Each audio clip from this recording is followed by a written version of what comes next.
J'ai vu beaucoup de critiques sur ce Raw. Bah pour le coup, moi j'ai plutôt passé un bon moment.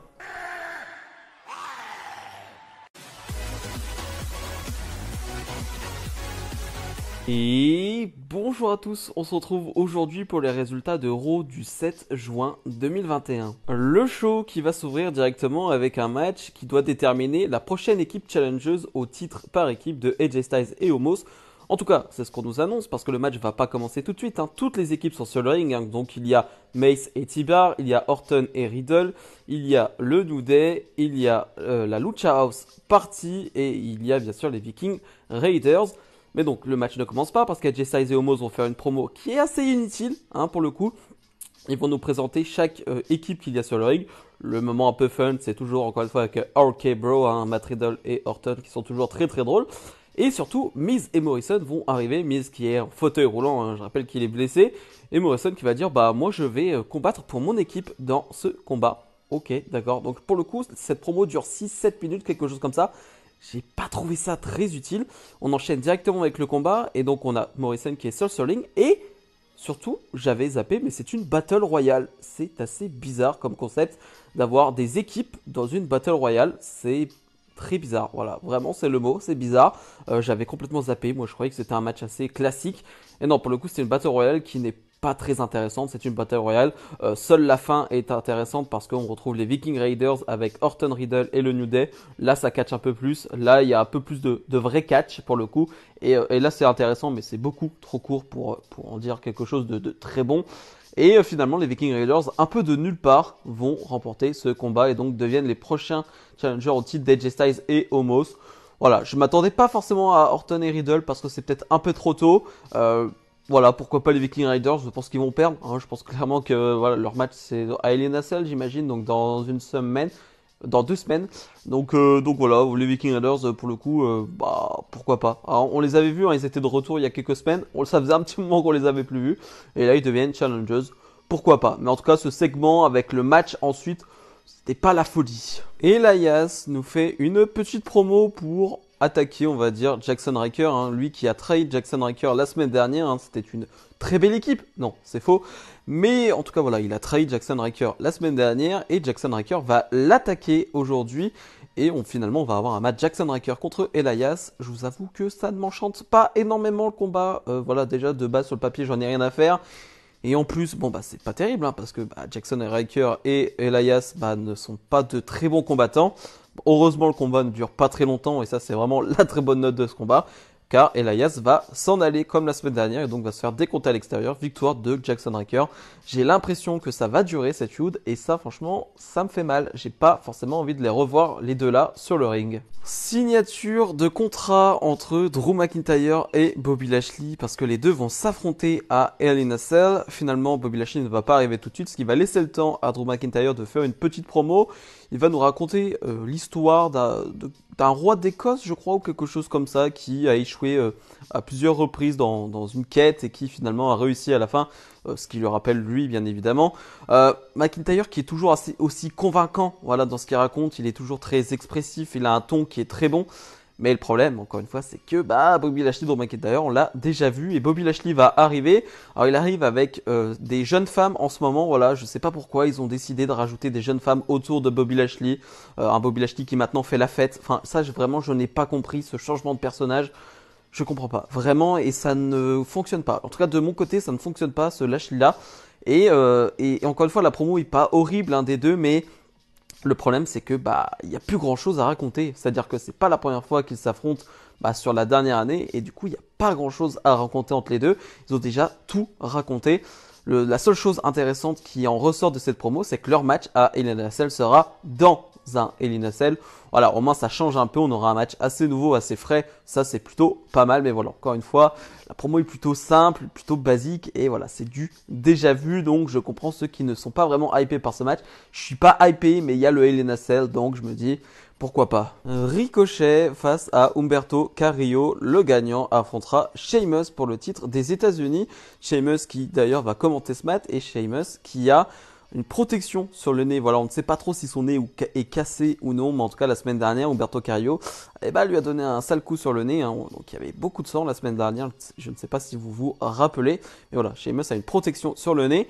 On a ce combat qui va pas durer très très longtemps, mais qui est très bon. Voilà, alors très bon, je ne sais pas, ça, très bon, j'abuse peut-être un peu parce que c'est un peu court.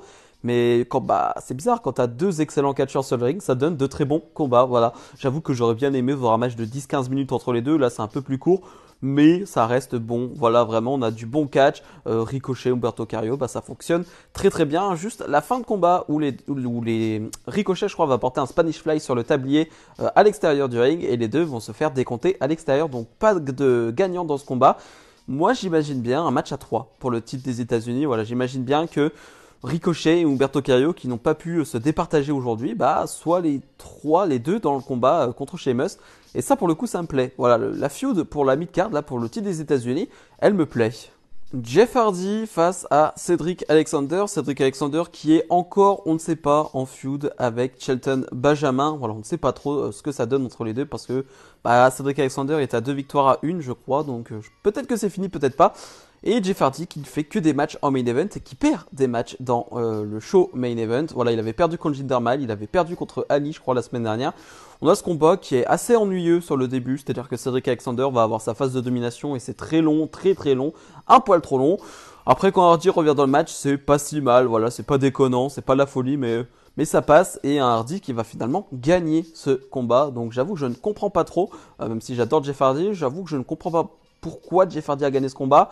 Cedric Alexander qui possiblement sort d'une feud gagnante face à Shelton Benjamin qui perd tout de suite face à Jeff Hardy. Et un Jeff Hardy qui lui justement enchaîné les défaites et qui la gagne contre Cedric Alexander. Ok, j'avoue que je ne comprends pas trop ce booking. Charlotte Flair et Rhea Ripley face à Nikki Cross et Asuka. Un combat qui est fort sympathique. Franchement, je trouve le combat bon, vraiment bon. Le problème, c'est tout ce qui se passe entre Charlotte Flair et Rhea Ripley. C'est redondant, c'est tout ce qu'on a déjà vu. C'est-à-dire que deux personnes qui sont en feud, et donc on les met en équipe pour des combats et ils s'entendent pas. Donc il y a de la tension entre les deux. C'est du classique, c'est du vu et revu. Et là, pour le coup, ça ne m'enchante pas. J'aime pas trop l'attitude de Rhea Ripley qui était en mode badass à NXT. Et là, je ne sais pas, c'est un peu un clown, j'aime pas trop Rhea Ripley dans cette attitude qu'elle a à Raw. Enfin voilà, vraiment, j'aime pas cette Rhea Ripley là. Que vraiment je surkiffe, c'est l'une de mes catcheuses préférées WWE, mais à NXT en tout cas, et là j'aime vraiment pas cette attitude là, et le combat encore une fois est vraiment bon, mais ça va se terminer sur quelque chose qu'on a vu et qu'on redoutait, c'est-à-dire que Charlotte Flair va s'attaquer à Rhea Ripley, Nikki Cross va en profiter, va faire le tomber sur la championne et gagner ce combat. Donc on donne des victoires à Nikki Cross pour possiblement l'après Charlotte Flair, Rhea Ripley, pour avoir une challengeuse derrière. Pourquoi pas, mais j'aime pas trop ce système de donner des victoires contre la championne. J'aime pas trop ça, mais voilà, c'est du vu et revu. Encore une fois, c'est dommage parce que le combat est bon, mais tout ce qu'il y a autour, tout ce qui se trame, en fait, j'aime pas. Drew Gulak face à Mansour. Mansour qui est souvent en backstage avec Ali. Ali qui le cherche un peu. Ali qui lui dit voilà, tu n'es pas encore prêt pour être à Raw, tu n'es pas encore prêt pour être là. D'ailleurs, une news sur Mansour, donc je ne sais pas si c'est vrai, mais en tout cas c'était la rumeur, comme quoi la WWE voudrait qu'il prenne un peu plus de muscle, de poids. Et déjà par rapport à ses débuts, par rapport au tout début de Mansour, tu sens qu'il est un peu plus large, un peu plus baraqué, si je puis dire. Donc voilà, c'est une petite news qui est sortie il y a quelques semaines, mais voilà, Mansour qui doit prendre du muscle. Le combat ne va pas durer très longtemps parce que Mansour va un peu voler la victoire avec un roll-up, donc victoire de Mansour. Moi, ça me dérange pas de voir Mansour, on voit de nouvelles têtes et ça, j'aime bien maintenant à voir comment ça sera booké. Matt Riddle face à Kofi Kingston, parce que Matt Riddle a éliminé Kofi Kingston de la Battle Royale. Voilà, cette feud qui dure déjà depuis un petit moment, je pensais que c'était fini, mais non, on continue le New Day contre RK Bro, donc on continue ce même type de match qu'on a déjà vu et revu. Orton qui n'était pas autour du ring au tout début du combat va finalement arriver car Xavier Woods en profite trop pour faire des interventions, et on a un excellent combat entre Matt Riddle et Kofi Kingston. Kofi Kingston qui en ce moment vraiment enchaîne de très très bons combats à Raw, et Matt Riddle qui n'a jamais eu un mauvais combat à Raw depuis qu'il est arrivé. Et ça c'est très fort, voilà, tout simplement, c'est vraiment très très fort de faire ça, de réaliser ça, parce que vu le contexte, vu des fois les matchs pourris qu'on te donne, avec le booking pourri qu'on te donne, c'est pas mal de s'en sortir comme ça. Donc on a un bon combat avec finalement un Kingston qui va remporter le combat alors que Riddle voulait porter un RKO. Donc Kofi Kingston qu'on continue de bien pusher, hein. J'ai l'impression que après le Drew McIntyre, Bobby Lashley de Hell in a Cell, Kofi Kingston sera possiblement, avec le retour du public, un challenger au titre de Bobby Lashley parce que je vois Lashley conserver son titre. Donc je me dis que ça peut être pas mal. Un Kofi Kingston avec le retour du public, challenger de Lashley, ça pour le coup je prends. Le main event, un main event assez bizarre sur le papier. Shayna Baszler va se retrouver dans la cour de récréation de Alexa Bliss, donc sur le ring, hein.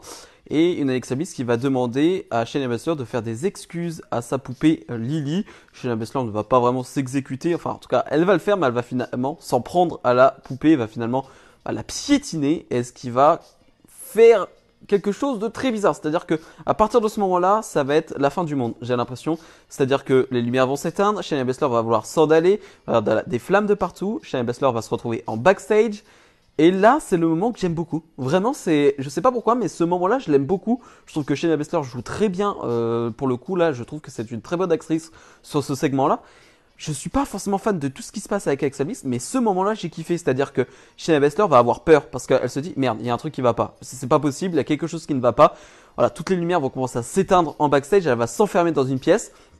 Elle va regarder dans un miroir, il y a la poupée. Elle regarde de l'autre côté, il n'y a plus la poupée. Elle regarde dans le miroir, il y a la poupée. Elle regarde de l'autre côté, il n'y a plus la poupée. Donc elle comprend pas trop. Et elle va finalement briser le miroir et tu sens qu'elle est perdue, elle est terrifiée même Shayna Baszler, et ça va se terminer là-dessus avec un cri de Shayna Baszler. Je sais pas pourquoi, mais j'ai aimé. Voilà, je ne sais pas ce que vous en avez pensé, je n'ai pas vu les réactions là-dessus. J'ai vu que c'était plutôt partagé et c'est assez logique, hein, les segments Alexa Bliss, Bray Wyatt, ça divise tout le monde. Mais je sais pas, le début avec la cour de récréation, tout ça d'Alexa Bliss, je sais pas kiffé spécialement. Mais là, ce moment avec Shayna Baszler qui est perdue, qui est terrifiée, qui possiblement, moi je vois bien Shayna Baszler se rallier du côté de Alexa Bliss, et ça j'aime bien. Ça pour le coup, ça serait bien pour Shayna Baszler, ce serait vraiment une évolution. Et j'ai bien aimé, vraiment j'ai bien aimé cette fin de Raw. Alors je trouve que c'est un peu bizarre de l'avoir mis en fin de Raw, mais en même temps, ça marque le coup. Voilà, tu finis sur un truc où tu es en mode ok, qu'est-ce qui vient de se passer? Et c'est pas plus mal, je trouve. Au moins, c'est pas quelque chose qu'on a déjà vu les autres semaines. Et moi, pour le coup, j'ai été diverti. Bilan de ce Raw. J'ai vu beaucoup de réactions assez négatives sur ce Raw. Alors, sur le fait qu'on voit quasi la même chose que les dernières semaines, je suis assez d'accord, hein, que c'est quasi les mêmes Raw que les dernières semaines. Mais pour le coup, je serais pas aussi négatif dans le sens où je trouve qu'il y a de bons matchs, il y a de bons segments. Je trouve qu'il y a un segment final qui est très intriguant, très intéressant. Il y a de bons combats. Je pense à Humberto Carrillo, Ricochet. Je pense à Matt Riddle, Kofi Kingston. Enfin, je trouve qu'il y a de bonnes choses dans ce Raw. Bien évidemment, il y a de très mauvaises choses. Mais voilà, j'avais vu des réactions sur Twitter avant d'avoir regardé ce show. Donc je m'étais dit, ok, on est reparti sur un truc qui va être très chiant à regarder. Pour le coup, je trouve pas. Je trouve que c'est plutôt correct. Et par rapport à la semaine dernière que j'avais trouvé correct aussi, hein, l'Euro de la semaine dernière, je trouve qu'on est sur la même lignée. Bref, si vous avez aimé cette vidéo, comme d'habitude, n'hésitez pas à mettre le petit pouce bleu et à vous abonner. Nous, on se retrouve dès demain pour la review de NXT. Salut, salut!